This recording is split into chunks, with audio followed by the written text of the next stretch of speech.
ما لا يفعلون ويفعلون ما لا يؤمرون فمن جاهدهم بيده فهو مؤمن ومن جاهدهم بلسانه فهو مؤمن ومن جاهدهم بقلبه فهو مؤمن ليس وراء ذلك من الإيمان حبة خردل رواه مسلم. Bismillahirrahmanirrahim. Qala musannifu rahimahullahu ta'ala wa nafa'na bihi wa bi ulumihi fid dharain rabbal alamin. Hadis yang seterusnya yang kedua, hadis daripada Ibn Mas'ud radhiyallahu anhu bahawa Rasulullah sallallahu alaihi wasallam bersabda, tidak ada seorang nabi yang diutus oleh Allah dalam satu umat sebelumku, melainkan dia memiliki dalam kalangan umatnya itu hawariyun, ini murid-murid nabi yang paling rapat, dan sahabat-sahabat yang mengamalkan sunnahnya dan mentauladani perintahnya. Kemudian setelah mereka datang pula generasi-generasi yang mengatakan apa yang tidak mereka lakukan dan melakukan apa yang tidak diperintahkan. Jadi barang siapa memerangi mereka dengan hatinya, dia itu mukmin. Barang siapa memerangi mereka dengan lisannya, dia itu mukmin. Setelah itu tidak ada iman meskipun seberat biji sawi sekalipun. Hadis riwayat Imam Muslim.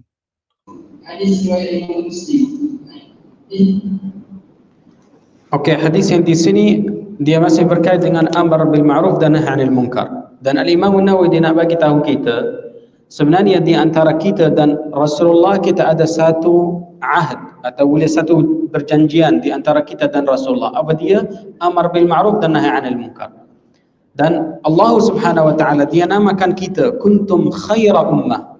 Ummah yang sempurna, yang paling baik di antara semua ummah adalah ummah kita. Okey, kenapa? So kita ummah Rasulullah atau ummah yang terakhir? Ya, bukan itu sahaja. Tapi sebab amar bil ma'ruf dan nahy 'anil munkar. Kuntum khaira ummatin ukhrijat lin-nas ta'muruna bil ma'ruf wa tanhauna 'anil munkar. Dan minggu lepas atau 2 minggu lepas saya dah bagi tahu apa maksud ma'ruf, apa maksud munkar. Okey, di sini dia Rasulullah dia bagi tahu kita akan dapat beberapa kemungkaran. Beberapa benda yang kita tak terima, yang agama tak terima dia. Okey, apa kita muamalah dengan dia?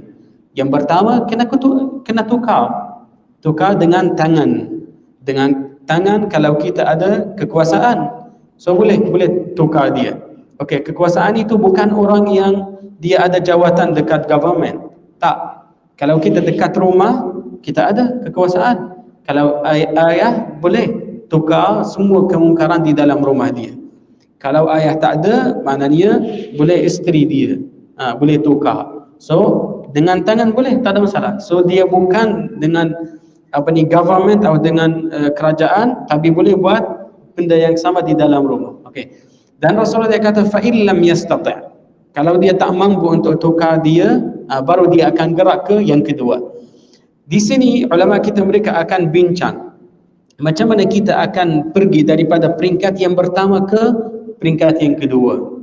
Kena ada di sini satu piawaian. Apa piawaian dia?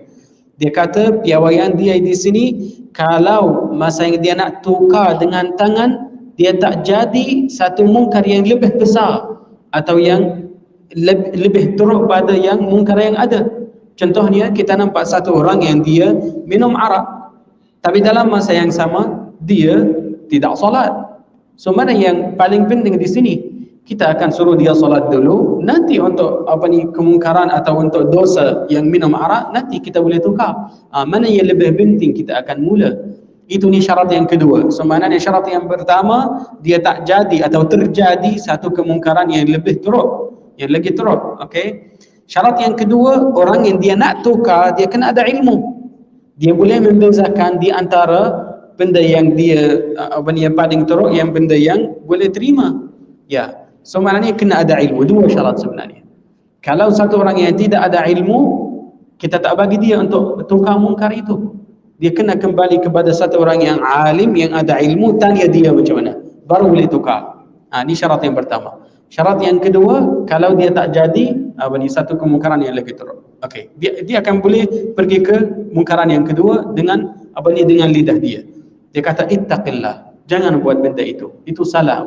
Dia bercakap sahaja. Okey, tak payah pakai perkataan yang keras atau perkataan yang macam dia akan kesan kepada dia. Okey, dia memakai perkataan yang am macam ittaqillah atau benda itu tak elok, jangan buat, itu sahaja. tak payah kata kamu tak baik. Jangan apa ni fight atau kita akan sentuh karakter dia. Okey. Kalau dengan bercakap dia tak mampu atau mungkin akan jadi satu mungkaran yang lagi teruk, dia akan pergi ke yang ketiga. Tapi di sini Rasulullah dia bagi tahu laisa wara'a dzalika habbatu khardalin min iman. Tidak ada satu titik daripada iman. Sebenarnya bahaya. Sebab dia dah rendah sangat. Mungkin satu titik dia akan hilang. So sekarang ulama kita bincang pasal satu titik itu. Apa maksudnya? Mereka kata maksudnya dia akan tinggalkan tempat yang ada mungkaran itu. At least itu satu titik. So maknanya kalau kita tak mampu tukar dengan tangan, tak mampu untuk bercakap, at least kita akan keluar. Itu yang ad'aful iman, yang paling rendah, yang paling lemah. Dia akan tinggalkan tempat yang ada kemungkaran itu. Ya, kalau dia tak mampu langsung. Okay, so titik dia itu ad'aful iman. Kalau dia macam dia kata, okey mungkar ni saya tak terima, dia tanam dan dia duduk, tak boleh. Itu salah. At least dia akan tinggalkan tempat. Wallahu a'lam. Okey, الثالث عن أبي الوليد عبادة بن الصامت رضي الله عنه قال بايعنا رسول الله صلى الله عليه وسلم على السمع والطاعة في العسر واليسر والمنشط والمكره وعلى أثرة علينا وألا ننازع الأمر أهله إلا أن تروا كفرا بواحا عندكم من الله تعالى فيه برهان وعلى أن نقول بالحق أينما كنا لا نخاف في الله لومة لائم. متفق عليه. المنشط والمكره بفتح ميميهما أي في السهل والصعب، والأثرة الاختصاص بالمشترك وقد سبق بيانها، بواحا بفتح الباء الموحدة بعدها واو ثم ألف ثم حاء مهملة أي ظاهرا لا يحتمل تأويلا. Maksud hadis yang ketiga daripada Abi Walid Ubadah bin As-Samit radhiyallahu anhu, beliau berkata, kami membai'ah Rasulullah sallallahu alaihi wasallam untuk mendengar dan taat dalam keadaan sulit maupun senang dan dalam hal ringan maupun berat. Kami turut membai'ah untuk tidak mengutamakan sikap menang sendiri, tidak menentang pemerintah yang sah di sisi undang-undang, kecuali jika kamu melihat kekufuran yang nyata yang di dalamnya ada bukti yang nyata mengenainya. Selain itu, wajib kami mengatakan yang hak di manapun kami berada dan kami tidak peduli dengan cemuhan orang yang mencela dalam urusan membela Allah. Hadis riwayat Imam Al-Bukhari dan juga Imam Muslim. Al-mansyatatul wal makrah dibariskan atas kedua-dua huruf mimnya, iaitu pada kemudahan dan kesusahan, dan al-atharah yang dikhususkan dengan pembahagian dan telah lepas penerangan tentangnya. Bawahan dengan dibariskan atas huruf ba al-muwahhadah dan selepasnya huruf waw, kemudian huruf alif, kemudian huruf ha muhmalah, iaitu yang zahir, iaitu tidak memerlukan takwilan. Ya. Okey, hadis yang di sini Sayyidina Ubadah bin As-Samit dia bagi tahu beberapa benda yang berkait dengan amar bil ma'ruf dan nahi anil munkar. Masa yang kita nak tukar satu kemungkaran, bukan maksud kita satu benda yang ada di dalam hati.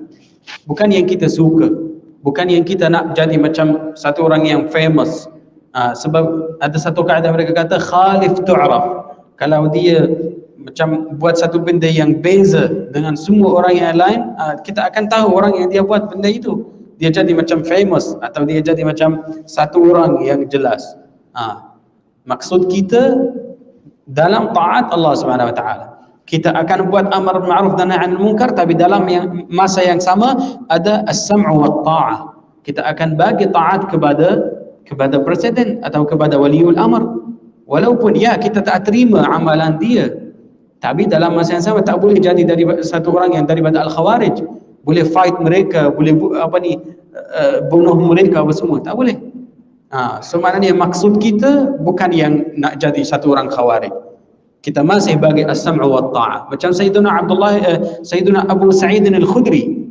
Sayyidina Abu Sa'id Al-Khudri dia duduk dekat khutbah Jumaat hari raya, tak tahu raya fitri atau raya al-adha, dan Abdul Malik bin Marwan dia datang. Satu khalifah nama dia Abdul Malik bin Marwan, dan dia nak naik.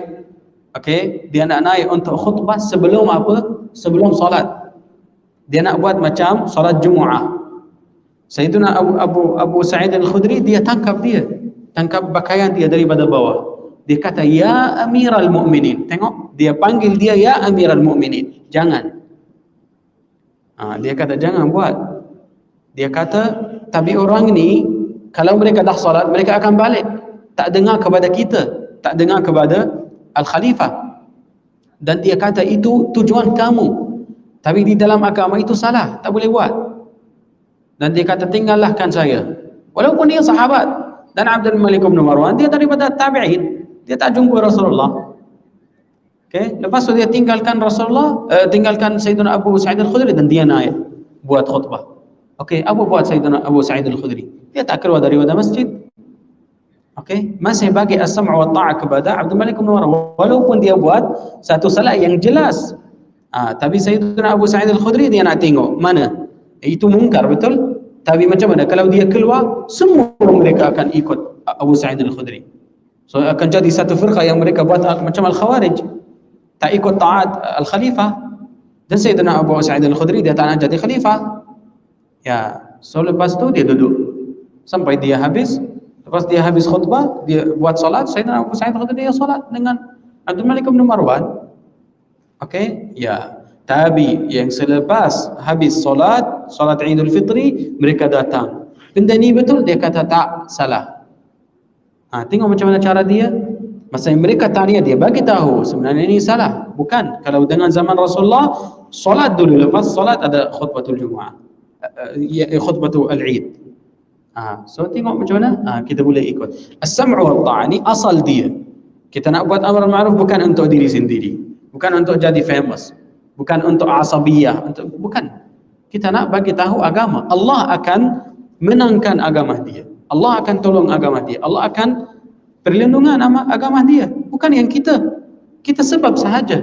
Kita buat, kalau kita dapat, alhamdulillah. Tak dapat, tak payah buat satu perang. Okey. Qala wa ala atharatin alaina. Ini penting. Apa maksudnya wa ala atharatin alaina? Maknanya orang yang dekat atas macam waliul amr, dia akan dapat beberapa benda yang kita tak dapat. Mungkin dia ada macam 10 kereta, kita ada satu kereta. Wa ala atharah. Atharah maknanya dia akan dapat beberapa benda yang kita tak dapat. Kita yang daripada rakyat. Wa ala atharatin alaina. So mereka akan dapat. Mungkin mereka ada kelebihan. Mereka ada satu beberapa benda yang kita tak ada. Okey, boleh makan yang sedap. Boleh bawa makanan daripada luar. Buah-buahan, apa semua. Kita tak dapat. Tak boleh kata. Walaupun ada satu orang yang dia ambil video macam sembunyi nak tunjuk. Tengok ni Prime Minister macam mana hal dia. Walaupun wa ala atharatin alaina, ni masih kita akan bagi bai'ah. Tak boleh jadi al-khawarij. Okey, wa ala atharatin alaina wa alla nunazi'al amra ahlahu. Kita tak boleh minta satu jawatan, tak boleh minta satu wilayah. Okey, wilayah kita kalau datang kepada kita, kita ambil, tak ada masalah. Tapi kita yang minta, macam yang dua orang datang kepada Rasulullah dan dia kata, ya Rasulullah, amirna, bagi kita satu imarah, bagi kita satu wilayah. Tapi Rasulullah dia kata, inna la nu'ti hadzal amra man talabahu. Sesiapa yang minta kita tak bagi. Tapi masa yang Sayyidina Abu Musa Al-Asy'ari, Sayyidina Umar panggil dia, datanglah, dia datang. Dia kata, pergilah jadi wali dekat atau amir, dia macam prince dekat Al-Iraq. Dia terima dan dia pergi dekat Al-Iraq. Tapi dia tak minta dari mula-mula. Ya, kalau datang alhamdulillah, ambil sahaja. Okey, qala wa ala an naqula bil haqqi aynama kunna la nakhaf. Kita tak takut. Okey, apa-apa benda yang dah berlaku. Sebab terakhir sekali apa dia? Kita akan mati. Kalau mati masuk syurga. Mati itu, kematian itu sama. Kalau kita berani atau tak berani, kita takut atau tak takut, terakhir sekali semua akan mati. Semua umur kita macam 63 contoh. Terakhir sekali tak ada satu orang yang dia akan ambil umur kita atau boleh bunuh kita. Allah yang akan ambil roh kita. Kalau kita dah yakin, kita tak takut. So kita akan bagi tahu. Macam Sayyidina Abu Sa'id Al-Khudri, dia bagi tahu, tak ada masalah. Ya, sebab yang dia akan bagi hayat dan dia bagi maut adalah Allah Subhanahu wa taala.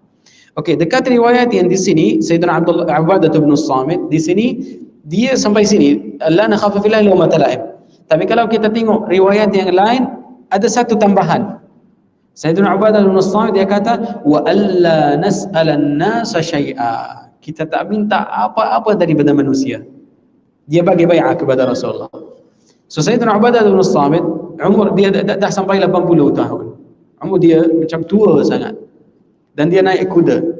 Okey. Kadang-kadang ada satu yang kita memakai dia untuk kuda pergi kanan kiri, apa panggil dia? Tungkat atau mungkin tungkat. Kalau tungkat dia terjatuh, okey, dan sebelah dia hamba yang dia akan tolong, yang bagi khidmat kepada dia, dia tak suruh hamba dia untuk ambil tungkat itu. Dia akan turun dan ambil tungkat dan naik balik.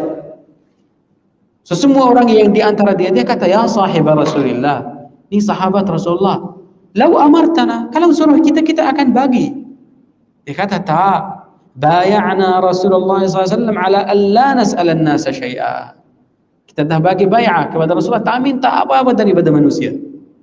Walaupun anak saya, walaupun hamba saya, dia tak minta. Dia 80 tahun, kalau dia nak turun dan ambil dan naik sekali lagi, ya Allah, susah. Tapi dia tak. Dia macam konsisten, atau dia jaga perjanjian sama dengan Rasulullah. Nah. Okay, qala ar-rabi'u 'an an-Nu'man ibn Bashir radhiyallahu anhuma 'an an-nabiy sallallahu alayhi wasallam qala مثل القائم في حدود الله والواقع فيها كمثل قوم استهموا على سفينة فصار بعضهم أعلاها وبعضهم أسفلها فكان الذين في أسفلها إذا استقوا من الماء مروا على من فوقهم فقالوا لو أنا خرقنا في نصيبنا خرقا ولم نؤذ من فوقنا فإن تركوهم وما أرادوا هلكوا جميعا وإن أخذوا على أيديهم نجوا ونجوا جميعا رواه البخاري. القائم في حدود الله معناه المنكر لها القائم في دفعها وإزالتها والمراد بالحدود ما نهى الله عنه واستهموا أي اقترعوا. Maksud hadis yang keempat daripada An-Nu'man bin Bashir radhiyallahu anhu daripada Nabi sallallahu alaihi wasallam, baginda bersabda, perumpamaan orang yang teguh menjalankan hukum Allah dan orang yang terjerumus ke dalamnya adalah bagaikan satu kaum yang berbahagi tempat dalam satu kapal. Sebahagian mereka ada di bahagian atasnya dan sebahagian lagi berada di bahagian bawahnya. Sedangkan orang yang berada di bahagian bawah, jika memerlukan air, mereka mesti naik ke atas dengan melalui orang-orang yang berada di bahagian atas. Mereka berkata, seandainya kita membuat lubang di bahagian bawah kita dan tidak lagi mengganggu orang-orang yang berada di atas kita, jika mereka yang berada di atas membiarkan hasrat mereka yang berada di bawah, pasti mereka semua binasa. Tetapi jika mereka mencegah tangan mereka, tentu mereka selamat dan semua penumpang itu turut selamat. Hadis riwayat Imam Al-Bukhari. Yang dimaksudkan dengan al-qaim bi hududillahi ta'ala di sini adalah larangan-larangan Allah, dan al-qaim adalah orang yang mengingkari dan mencegah dan yang dikehendaki dengan hudud, yakni apa yang Allah larang daripadanya, dan istihamu ini mengadakan undian. Okey, ini perkataan yang paling penting di dalam hadis yang di sini, al-qaim. Al-qaim ismul fa'il ala wazan ismul fa'il daripada qama, berdiri. Kalau kita nak fokus di atas perkataan ni, di dalam banyak hadis kita jumpa perkataan qama. Contohnya, wa aqamus salata wa atawuz zakah. Selalu di dalam Quran, Allah Subhanahu wa taala tak suruh kita sallu, tak ada. Zakku, tak ada. Selalu ada perkataan sebelum solat, aqimu. Dan sebelum zakat ada atu az-zakah. Kenapa? Sebab solat satu benda yang jatuh. Boleh bagi contoh macam tu. Dia satu benda yang jatuh, dia diperlukan untuk berdiri. Diperlukan untuk bangkit dia. Sebab solat itu, kalau kita datang dan terus solat, mungkin tak ada wudu, atau mungkin tak bawa khusyuk. Ramai orang dia tanya macam mana akan dapat khusyuk. Khusyuk itu tak boleh dapat dia di dalam solat. Apa yang kita prepare sebelum datang ke solat. Kalau kita keluar awal, pergi ambil wudu, lepas tu solat 2 rakaat sunnah, lepas tu dia baru masuk solat, baru boleh dapat al-khusyuk. Itu aqamus salat. Dan di sini tengok qala mathalul qa'im. So maknanya orang yang dia buat amar bil ma'ruf dan nahi 'anil munkar, itu panggil dia al-qa'im. Dia macam buat qiyamul lail. Tapi di sini dia qiyamun nahar, bukan qiyamul lail. Dia akan menghidupkan hari dia, bukan malam dia. Okey, Al-Imam An-Nawawi dia kata al-qa'imu fi hududillah ma'nahu al-munkiru laha. Sebab orang yang dia suruh dengan yang baik atau suruh dengan al-ma'ruf, ramai orang yang dia buat amar bil ma'ruf. Okey? Tapi yang an-nahi 'anil munkar tak ada ramai orang. Kenapa? Sebab masa yang kita nak bagi satu nasihat atau kita nak mengingkari kepada satu kemungkaran, ramai orang tak suka kita. Ramai orang dia akan rasa terasa hati. Ramai orang akan lari daripada kita. Masa dia jumpa, tengok dia akan keluarkan satu benda. Nak lari. Okey, dia cuba tak jumpa kita. Susah kalau kita rasa macam tu. Satu masyarakat tak suka kita. Tapi sebenarnya itu qiyamun nahar, boleh panggil dia qiyamun nahar. Boleh buat qiyamun nahar dengan meningkari. Apa benda yang kita tak nampak, boleh tukar dengan tangan atau bercakap. At least dengan hati, tapi kena tinggalkan tempat itu. Ya.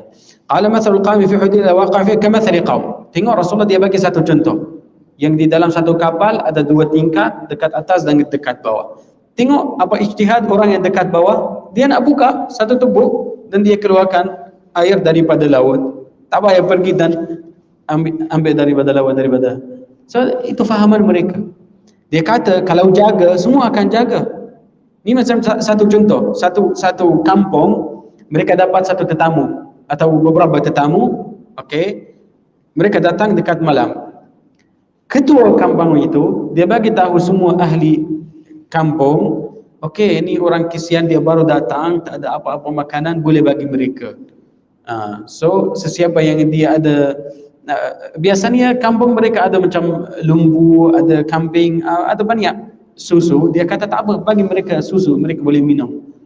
Setiap orang dia bagi satu bekas susu. Dan dia letak satu bekas yang besar dekat masjid atau dekat tempat yang am, dan dia suruh mereka letak dekat sana. So semua orang, setiap orang dia ambil satu bekas dan letak di dalam bekas yang besar itu. Masa yang hari esok ketua dia datang dan dia tengok di dalam bekas yang besar itu dia ada air sahaja. Kenapa? Sebab setiap orang dia kata tak apa, satu bekas yang air di dalam. Ramai orang yang dia bagi susu sahaja tak nampak, dia bagi satu bekas yang air. Orang yang lain fikir yang sama. Dia kata okey tak apa, semua akan bagi susu, saya satu bekas yang air, tak ada masalah. So terakhir sekali tak ada satu orang. Ni amar bil ma'ruf dan nahi sama juga. Kalau kita kata okey tak apa, ustaz sahaja yang dia akan mengingkari. Lepas tu di antara ustaz sama juga kita ustaz, dia kata okey tak apa, ni ustaz dia berani, masya-Allah dia boleh bercakap. So tengok, masa yang kita dah mengkhususkan satu grup, dan satu grup itu mereka ada beberapa orang yang malu. So terakhir sekali ada satu orang sahaja yang akan mengingkari. Ya. So maknanya kita kena buat ni, mengingkari daripada semua orang. Tak payah tunggu untuk satu orang yang ada kekuasaan atau satu orang yang ada sultan. Tak payah. Kita semua akan buat. Wallahu a'lam. Okey. قال الخامس عن أم المؤمنين أم سلمة هند بنت أبي أمية حذيفة رضي الله عنها عن النبي صلى الله عليه وسلم أنه قال إنه يستعمل عليكم أمراء فتعرفون وتنكرون فمن كره فقد برئ ومن أنكر فقد سلم ولكن من رضي وتابع قالوا يا رسول الله ألا نقاتلهم قال لا ما أقاموا فيكم الصلاة رواه مسلم. معناه من كره بقلبه ولم يستطع إنكارا بيد ولا لسان فقد برئ من الإثم وأدى وظيفته ومن أنكر بحسب طاقته فقد سلم من هذه المعصية ومن رضي بفعلهم وتابعهم عليه فهو العاصي. Maksud hadis yang kelima daripada Ummul Mukminin Ummu Salamah Hindun binti Abu Umayyah Huzaifah radhiyallahu anha daripada Nabi sallallahu alaihi wasallam baginda bersabda, sesungguhnya akan dinobatkan untuk memimpin kamu para amir, yakni penguasa yang kamu mengetahui perangai mereka yang semestinya perangai mereka itu wajib diingkari. Jadi sesiapa yang membenci dalam hatinya, dia telah bebas. Dan sesiapa yang mengingkari yakni perangai penguasa itu, bermaksud dia selamat. Tetapi orang yang tidak selamat adalah orang yang rela dan mengikuti tingkah laku penguasa itu. Mereka bertanya, "Ya Rasulullah, kenapa kita tidak memerangi mereka sahaja?" Baginda menjawab, "Tidak, selagi mereka mendirikan salat di tengah-tengah kamu." Hadis riwayat Imam Muslim. Maksudnya, barang siapa membenci dengan hatinya dan tidak mampu mengingkari dengan tangan dan tidak dengan lisannya, maka sesungguhnya dia bebas daripada dosa dan telah menunaikan tanggungjawabnya. Dan sesiapa yang mengingkari sesuai dengan kemampuannya, maka dia telah selamat daripada perbuatan maksiat. Dan sesiapa rela terhadap perbuatan ini para penguasa zalim itu dan mengikuti mereka, maka dia seorang yang melakukan maksiat. Sebenarnya Imam Nawawi dia dah menjelaskan mengikuti apa kemampuan dia. Kalau dia mampu untuk mengingkari boleh. Kalau dia tak mampu tak apa, boleh pergi ke peringkat yang kedua atau yang ketiga. Hadis yang di sini meriwayat Sayyidatuna Ummu Salamah. Ummu Salamah dia daripada perempuan-perempuan yang dia masuk Islam daripada mula-mula. Dia dan suami dia iaitu Abu Salamah. Dan Sayyiduna Abu Salamah, dia sebenarnya abang Rasulullah, abang susuan Rasulullah. Sebab Abu Salamah dia menyusu daripada hamba Abu Lahab yang nama dia Thuwaibah. Dan Rasulullah sama juga, dia menyusu daripada Thuwaibah. So dua-dua dia jadi adik-beradik susuan. Dan masa yang mereka masuk Islam, orang kafir atau orang musyrik mereka mula ganggu mereka. So Rasulullah dia benar kepada Abu Salamah dan Ummu Salamah buat hijrah ke Al-Habasyah. Mereka pergi Al-Habasyah, masa yang dah habis mereka balik. Masa yang Rasulullah berhijrah ke Madinah, mereka datang daripada Habasyah terus ke Madinah. Beberapa tahun atau beberapa bulan rasanya Abu Salamah dia wafat. Abu Salamah dia wafat. Dan dia Ummu Salamah dia rasa sedih. Macam mana dia akan dapat satu orang yang baik yang macam Abu Salamah berhijrah fi sabilillah, masuk Islam daripada mula-mula. Dia buat dua hijrah sebenarnya, bukan satu. Satu hijrah ke Al-Habasyah dan lagi satu hijrah ke Madinah, dua hijrah. Dan dia rasa sedih. Dia kata, "Wa man khairun min Abu Salamah." Dia kata, siapa yang lebih baik pada Abu Salamah? Dia tak nampak satu orang. Tapi dia sebutkan satu doa. Allahumma ajurni fi musibati wa akhlif li khairan minha. Sesiapa yang baca doa itu, Allah akan gantikan dia atau balas balik kepada dia dengan beberapa benda yang lebih baik pada sebelum. Kalau kita dapat satu musibah macam 100 ringgit ada satu orang curi 100 ringgit daripada kita. Kalau kita sebutkan doa itu, Allah akan membalas balik bukan 100. Yang dengan tambahan 200, 300, 1000. Sayyidatuna Ummu Salamah sama juga. Masa yang dia rasa macam rugi atau dia macam hilangkan Abu Salamah, dia sebutkan doa itu. Siapa yang datang? Rasulullah. Lepas tu Rasulullah yang kahwin dia. Ya. So itu kelebihan hadis kalau ni sebab ni Ummu Salamah, nama dia Hind binti Abi Umayyah. Hadis yang seterusnya, qala as-sadisu an laqabi isba'aihi al-ibhama wallati taliha. Faqultu ya Rasulullah anahliku wa fina as-salihun? Qala na'am idza kathura al-khabath. Muttafaqun alaih. Maksud hadis yang ke-6 daripada Ummul Mukminin Ummu Al-Hakam Zainab binti Jahsh radhiyallahu anha bahawa Nabi sallallahu alaihi wasallam masuk menemuinya dalam keadaan ketakutan sambil bersabda, tiada Tuhan selain Allah. Sungguh celaka orang Arab kerana bencana besar yang terus mendekati mereka. Pada hari ini telah terbuka tembok Ya'juj dan Ma'juj sebesar lubang ini. Baginda melengkungkan jari telunjuknya ke ibu jarinya. Saya bertanya, wahai Rasulullah, apakah kita akan binasa padahal di tengah-tengah kita masih ramai orang-orang yang saleh? Baginda bersabda, ya, jika kejahatan telah banyak dilakukan. Hadis riwayat Imam Al-Bukhari dan juga Imam Muslim. Kalau dekat zaman Rasulullah, dia dah buka macam ni. Rasulullah dia buat macam tu. Qala al-ibham, yang ibu jari, sama dengan yang seterusnya. Dan halaqa, dia buat macam satu halaqah. Dia buat macam ni Rasulullah. Itu zaman Rasulullah. dah lama berapa? Dekat pada 1500 tahun.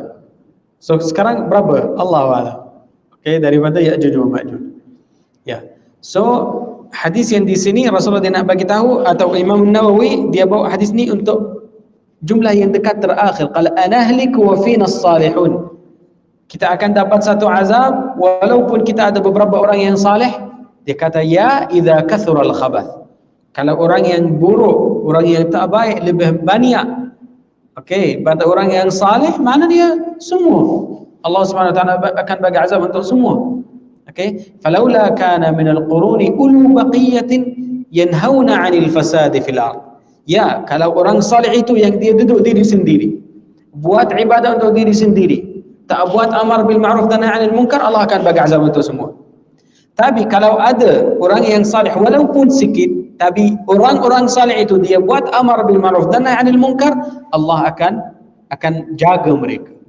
Allah akan berlindung dengan mereka. Tapi kalau orang saleh itu dia tak buat apa-apa, nanti Allah akan destroy semua. Ya, so itu yang syaratnya. So Allah akan bagi azab kepada dua jenis. Jenis yang pertama, kalau yang orang yang tak baik dia lebih banyak pada orang yang baik. Okey, satu syarat. Syarat yang kedua, orang yang baik itu tak buat amar bil ma'ruf dan nahi 'anil munkar, tak bagi nasihat kepada orang yang buruk itu. So nanti Allah akan bagi semua. Nanti ada satu hadis yang dia akan bagi tahu kita macam mana orang Yahudi. Sifat orang Yahudi macam tu. Mereka tak buat amar bil ma'ruf dan nahi 'anil munkar. Itu kenapa Allah Subhanahu wa taala ghadiba alaihim. Allah marah mereka. Ya. Hadis yang di sini sebenarnya panggil dia al-hadithut tusa'i. Al-hadithut tusa'i yang al-Imam Nawawi, al-Imam Al-Bukhari menriwayat hadis ni di antara al-Imam Al-Bukhari dan Rasulullah ada 9 orang. Dan ni hadis yang di sini yang di dalam Sahih Bukhari dia yang paling jauh atau yang paling panjang. Al-Imam Nawawi, al-Imam Al-Bukhari, tak tahu kenapa Imam Nawawi. Al-Imam Al-Bukhari di antara dia dan Rasulullah yang paling dekat 3 orang. Itu panggil dia Thulathiyatul Bukhari. Di dalam Sahih Bukhari yang 7,000 hadis, ada 22 hadis sahaja yang di antara Al-Imam Al-Bukhari dan Rasulullah 3 orang. 22 hadis daripada 7,000. Dan daripada 7,000 itu ada satu hadis sahaja yang di antara Al-Imam Al-Bukhari dan Rasulullah 9 orang. Kalau 8 orang banyak. Kalau 7 banyak. Tapi yang 9 orang satu hadis sahaja, hadis yang di sini. Okey, ini satu. Yang kedua, di dalam 9 orang itu ada 2 perempuan daripada at-tabi'in atau boleh kata at-tabi'iyat dan 2 perempuan daripada sahabat Rasulullah. Yang 2 sahabat itu Rasulullah Sayyidatuna Ummu Salamah dan Aisyah macam tu. Dan untuk at-tabi'iyat ada lagi 2 tabi'iyat. Itu yang apa panggil dia? Dia panjang, itu panggil dia adna hadis fi Sahih Bukhari. Adna hadis yang paling panjang, yang paling jauh.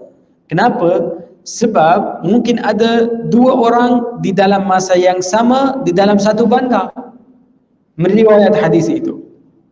Contohnya, kita ada macam saya dan syekh saya ada di dalam dekat gambar. Dan ada satu pelajar datang dan dia nak minta hadis daripada saya. Saya mengeluarkan hadis daripada syekh saya. Dan pelajar itu tak pergi ke syekh saya. So itu jadi panjang. Dan lagi satu, masa yang syekh saya, sebenarnya syekh-syekh dia ada. Okey, di dalam hidup. Maknanya ada 4 orang dekat zaman-zaman yang dekat. Kita akan cuba mana boleh jumpa satu orang yang tua. Yang boleh cover macam 90 tahun. Contoh. So dia boleh cover 2 orang, 3 orang. Ya, itu kenapa kita diperlukan untuk gerak, untuk cari ilmu. Dan Al-Imam Al-Khatib Al-Baghdadi dia tulis satu buku nama dia Ar-Rihlatu fi Talab Al-Hadith. Ar-Rihlah itu macam travel atau jadi musafir fi Talab Al-Hadith, untuk cari hadis itu. Sesiapa yang dia tak gerak, nanti semua sanad dia akan jadi panjang. Okey. Boleh kata hadis yang dia pendek lebih baik pada yang panjang, ya. Kenapa? Sebab kita akan kurangkan kesalahan. Kalau kita ada dua orang, maknanya kita ada kemungkinan dekat sana dua salah. Tapi kalau ada satu orang, maknanya satu salah. Kita nak apa ni? Kurangkan kesalahan. Wallahu a'lam. Okey. Hadis yang seterusnya qala as-sabi'u an Abi Sa'id al-Khudri radhiyallahu عن النبي صلى الله عليه وسلم قال إياكم والجلوس في الطرقات فقالوا يا رسول الله ما لنا من مجالسنا بد نتحدث فيها فقال رسول الله صلى الله عليه وسلم فإذا أبيتم إلا المجلس فأعطوا الطريق حقه قال وما حق الطريق يا رسول الله قال غض البصر وكف الأذى ورد السلام والأمر بالمعروف والنهي عن المنكر متفق عليه. Maksud hadis yang ketujuh daripada Abu Sa'id Al-Khudri radhiyallahu anhu daripada Nabi SAW baginda bersabda, jauhilah duduk di tepi-tepi jalan. Para sahabat berkata, wahai Rasulullah, kami pasti memerlukan majlis-majlis untuk berbincang di dalamnya. Rasulullah SAW bersabda, jika kamu tidak dapat mengelakkannya untuk membuat tempat duduk bersantai dan berbincang, maka berikanlah hak jalan. Mereka berkata, apakah hak jalan itu wahai Rasulullah? Baginda bersabda, memejamkan pandangan mata, tidak mengganggu orang lain, menjawab salam, menyuruh kebaikan dan melarang perbuatan mungkar. Hadis riwayat Imam Al-Bukhari dan juga Imam Muslim. Itu biasa, semua culture mereka buat macam tu. Mereka suka keluar rumah dan duduk dekat depan rumah dan mereka akan kumpul dan duduk bercakap. Okey, itu adat orang Arab, dia buat yang sama juga. So, masa yang Rasulullah dia kata iyyakum, jangan buat benda itu. Tapi sahabat dia kata, ya Rasulullah, itu adat kita. Al-adatu muhakkama, di dalam agama kita, al-adat muhakkama, kita akan terima adat. Kalau dia tak lawan agama. Dan Rasulullah dia benar, dia kata boleh, tak ada masalah. Tapi bagi jalan haknya. Okey, mereka tanya, apa haknya? Rasulullah dia bagi tahu. Yang pertama, ghaddul basar. Dia tak tengok kepada aurat orang yang lain. Bukan aurat perempuan sahaja, aurat orang yang dekat rumah dia. Apa dia bawa, dia masukkan di dalam rumah dia. Baru keluar, apa dia keluar ke mana? Jangan tanya, tak payah tanya. Pergi mana? Datang dari mana? Kalau kita tanya, mungkin dia datang daripada satu tempat yang dia tak nak bagi tahu kita. Okey? So nanti kalau kita paksakan dia untuk jawab, mungkin dia akan tipu. Sebab dia tak nak bagi tahu. Ya, ataupun dia nak pergi. Pergi ke mana? Mungkin dia nak buat satu amal yang salih tapi dia nak ikhlas tapi kita nak buka. Kalau kita nak terakhir sekali, mungkin kita akan hilangkan pahala amalan dia. Itu Al-Imam Al-Bukhari dekat Kitab Al-Adab Al-Mufrad. Dia buat satu bab, hal yas'alu ar-rajula aina dhahabta wa aina ta'ti? Boleh tanya satu orang, pergi mana, datang dari mana? Dan dia bawa beberapa athar daripada sahabat Rasulullah yang mereka tak suka kalau tanya pergi mana, datang dari mana. Okey? Ya, ini dia kata ghaddul basar. Okey? Macam kita tak nampak apa-apa yang berlaku di antara kita. Yang kedua, qala wa kafful adha. Kita tak buat mudarat kepada sesiapa yang dia lalu dekat jalan itu. Mudarat yang tangible atau intangible. Satu benda yang ma'nawi atau yang hissi. Kalau kita tengok kepada dia atau kita bercakap ataupun kita rasa satu benda yang di dalam hati, atau boleh buat ghibah dan namimah, atau pukul dia, semua itu sama. Tak buat apa-apa kepada dia, hissi atau ma'nawi. Ini yang kedua. Yang ketiga, qala waraddus salam. Sebab raddus salam itu wajib, kena jawabkan salam. Satu orang dia bagi salam kepada kita, wajib di atas kita untuk jawabkan dia. Kalau kita tak jawabkan, kita berdosa. So itu ada satu kaedah, mereka kata ilqa'us salami sunnah. Kalau kita nak bagi salam itu sunnah, lakin radduhu wajib. Wajib di atas kita untuk jawabkan salam. Ini yang ketiga. Yang keempat, amar bil ma'ruf dan nahi 'anil munkar. Okey, hadis yang seterusnya, qala ats-tsaminu 'an Ibnu Abbas radhiyallahu anhuma أن رسول الله صلى الله عليه وسلم رأى خاتما من ذهب في يد رجل فنزعه فطرحه وقال يعمد أحدكم إلى جمرة من نار فيجعلها في يده فقيل للرجل بعدما ذهب رسول الله صلى الله عليه وسلم خذ خاتمك انتفع به قال لا والله لا آخذه أبدا وقد طرحه رسول الله صلى الله عليه وسلم رواه مسلم. Maksud hadis yang ke-8 daripada Ibn Abbas radhiyallahu anhuma bahawa Rasulullah SAW pernah melihat cincin emas ada di tangan seorang lelaki. Melihat itu, baginda langsung mencabutnya dan membuangnya dan bersabda, salah seorang kamu sengaja mendatangi bara api neraka dengan meletakkan di tangannya. Setelah Rasulullah SAW pergi, ada seseorang yang berkata kepada orang itu, ambillah cincinmu dan manfaatkanlah. Dia menjawab, tidak, demi Allah, saya tidak akan mengambilnya lagi untuk selama-lamanya. Ia telah dibuang oleh Rasulullah SAW. Hadis riwayat Imam Muslim. Ya, tengok di sini kita akan faham dua benda. Yang pertama, Rasulullah mengingkari dengan tangan dia. Dia ambil dan buang. Okey, ni satu. Yang kedua, masa yang satu sahabat dia bagi tahu dia, tak apalah, ambil tak boleh dapat satu manfaat, boleh jual dan ambil apa ni duit dia boleh memakai. Dia kata tak. Itu di sini ada khilaf. Kalau ada satu benda yang haram, kita boleh buat atau boleh dapat manfaat daripada dia atau tidak. Kalau mazhab al-Imam Syafi'i dia benar, dia kata boleh, tak ada masalah. Tapi kalau mazhab Imam Ahmad bin Muhammad dia tak bagi. Dia kata benda itu haram dan duit dia haram. So semua benda kalau dia haram tak boleh jual. Tak boleh jual. So dia akan buang sahaja. Ya. Okey, boleh buat. Azan.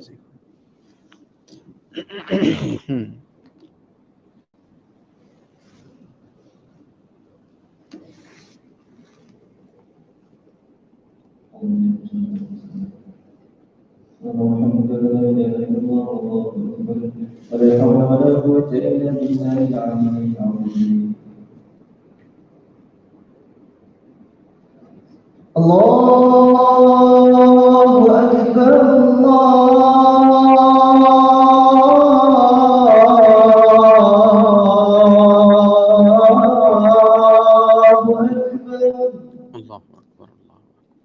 Allahu Akbar,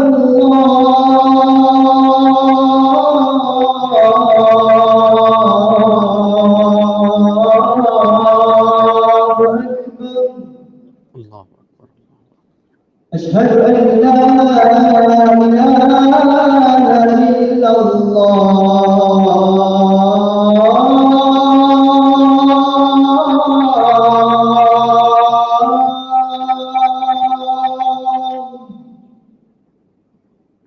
Ashhadu an la ilaha illallah.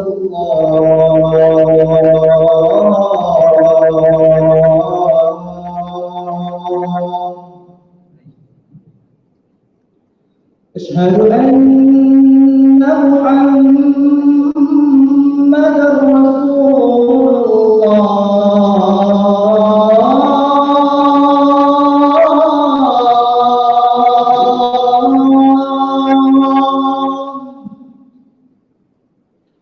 Ashhadu anna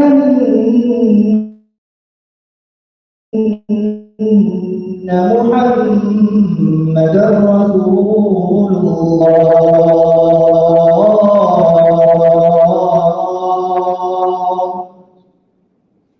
Hayya 'alas salah. Hayya 'alas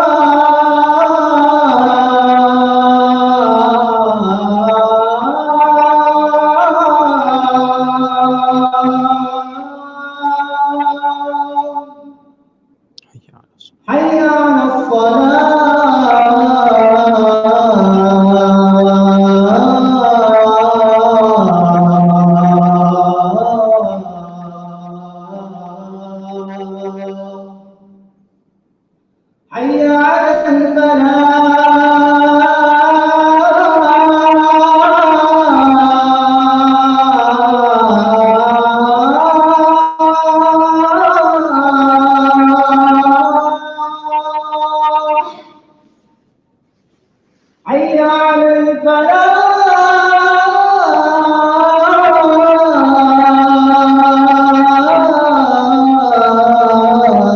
Allahu Akbar,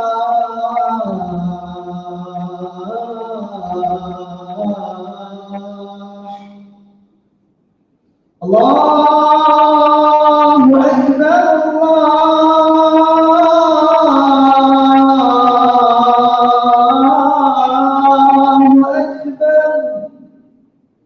La ilaha illallah. La ilaha illallah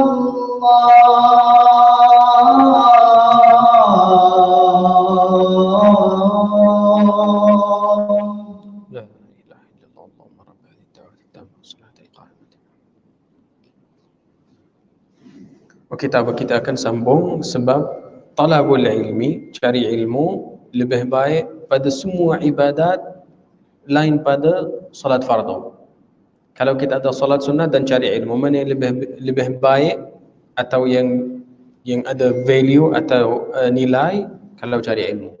So kita akan sambung sampai iqamah. Okey, hadis yang seterusnya qala at-tasi'u an Abi Sa'id al-Hasan al-Basri anna 'Aid ibn Amir radhiyallahu anhu دخل على عبيد الله بن زياد فقال أي بني إني سمعت رسول الله صلى الله عليه وسلم يقول إن شر الرعاء الحطمة فإياك أن تكون منهم فقال له اجلس فإنما أنت من نخالة أصحاب محمد صلى الله عليه وسلم فقال وهل كانت لهم نخالة إنما كانت النخالة بعدهم وفي غيرهم رواه مسلم.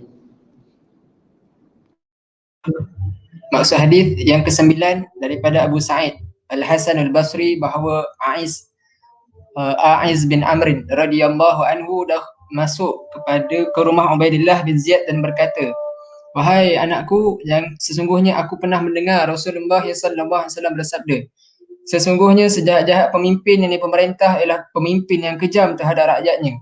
Oleh itu jangan sesekali kamu termasuk daripada golongan mereka. Ubaid berkata kepadanya, duduklah, sesungguhnya engkau hanyalah saki-baki kotoran sahabat Nabi Muhammad sallallahu alaihi wasallam. A'is radhiyallahu anhu berkata, apakah para sahabat itu memiliki kotoran? Tidak, sesungguhnya kotoran itu ada pada orang yang sesudah mereka dan pada selain mereka. Hadis riwayat Imam Muslim. Ini Ubaidullah ibn Ziyad. Ubaidullah ibn Ziyad ibn Abi. Dia wali dekat Iraq. Dan dia wali atau prince yang zalim. Dia tak baik sebenarnya. Tapi Sayyiduna A'id bin Amr dia pergi kepada dia dan dia bagi tahu dia, jangan jadi keraslah. Inna syarrar ra'a'il hutama. Ar-ra'a' pemimpin. Al-hutama yang dia paksakan orang yang lain atau dia nak buat amalan dengan cepat-cepat. Selalu macam tu dan dia keras dengan cara yang keras. Dia kata jangan jadi macam tu. Sebab saya dengar Rasulullah, orang-orang yang buat macam tu dia yang paling teruk. Inna syarra, yang paling teruk, yang paling tak baik. Jangan buat macam tu. Tapi dia kata kamu daripada kuturan sahabat Rasulullah. Kenapa dia kata macam tu? Sebab Sayyiduna A'id bin Amr, masa yang dia lahir dekat zaman Rasulullah, dia lahir sebelum wafat Rasulullah dengan beberapa tahun, 3 tahun, 4 tahun. Dan satu hari Sayyidina A'id bin Amr dia kata dekat hidung dia ada satu satu kutulan di sini, satu kutulan yang di atas kulit, apa panggil dia, daging, apa panggil ya, dia ada di sini di atas hidung dia. Dan Rasulullah dia letak jari dia di atas kutulan itu. Dan dia kata, inna hadha as-sabiyya yu'ammaru mi'ah sanah. Rasul dia kata, budak ni umur dia 100 tahun. Ni A'id bin Amr. So dia dah hidup panjang. So semua Sayyidina Abu Bakar, Umar, Uthman, Ali, lepas tu Muawiyah, lepas Muawiyah Yazid bin Muawiyah. Sampai zaman Yazid bin Muawiyah yang Ubaidullah bin Ziyad dia jadi wali atau jadi prince dekat Al-Iraq. So lepas tu beberapa tahun dia wafat, A'id bin Amr. Tapi dia pergi dan bagi tahu dia, jangan, setahu saya dengar Rasulullah. Tapi dia kata kotoran. Maknanya kamu macam budak kecil. Tapi kita percaya walaupun budak yang kecil, tapi dia boleh dengar daripada Rasulullah dan Rasulullah rida di atas orang itu walaupun dia kecil dia adalah sahabat Rasulullah. Macam Sayyidina Abdullah bin Abbas, hadis yang paling famous, ya ghulam inni uallimuka kalimat. Wahai budak ni, itu maksudnya, ya ghulam. Dia budak sebenarnya di belakang Rasulullah. Tapi masa yang dia dah jadi besar, banyak hadis yang dia mengeluarkan hadis itu Sayyidina Abdullah bin Abbas. Dan kita dah ada satu kaedah. Kalau satu orang budak kecil dia ambil hadis atau dengar hadis masa yang dia kecil dan dia mungkin dia tak faham atau dia tak hafal hadis itu, dan masa yang dia dah jadi besar dia boleh ingat beberapa perkataan daripada hadis itu, dan dia jumpa hadis itu atau baca hadis itu daripada buku, boleh meriwayatkan hadis. Tak ada masalah. Ya. So sekarang masa kita pergi ke satu masjid, tak apa, bawalah anak-anak kita, dia boleh dengar, tak ada masalah. Walaupun umur dia macam kecil, dia tak faham. Nanti kalau dia dah jadi besar, boleh meriwayatkan hadis, boleh ajak orang yang lain, tak ada masalah. Ni contohnya Sayyidina Aid bin Amr, so dia kecil, dan Sayyidina Abdullah bin Abbas sama juga, dia budak kecil, masa dia dah jadi besar, dia meriwayatkan hadis kepada orang yang lain. Okey, kita akan berhenti di sini insya-Allah dan akan sambung minggu depan hari Rabu باذن taala. Subhanakallah wa hamdika nashhadu an la ilaha illa anta astaghfiruka wa atubu ilaik. Wal 'asr insana fi khusr alladhina amanu wa 'amilus salihati wa tawassaw bil haqqi wa tawassaw bis sabr. Assalamualaikum warahmatullahi wabarakatuh.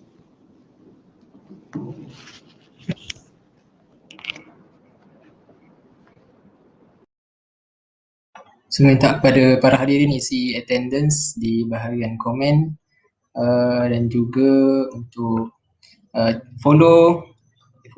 subscribe channel YouTube Masjid CFS IAM untuk kuliah-kuliah yang akan datang. Allah Ta'ala alam, jazakumullah khair, barakallahu fikum. Assalamualaikum warahmatullahi ta'ala wabarakatuh.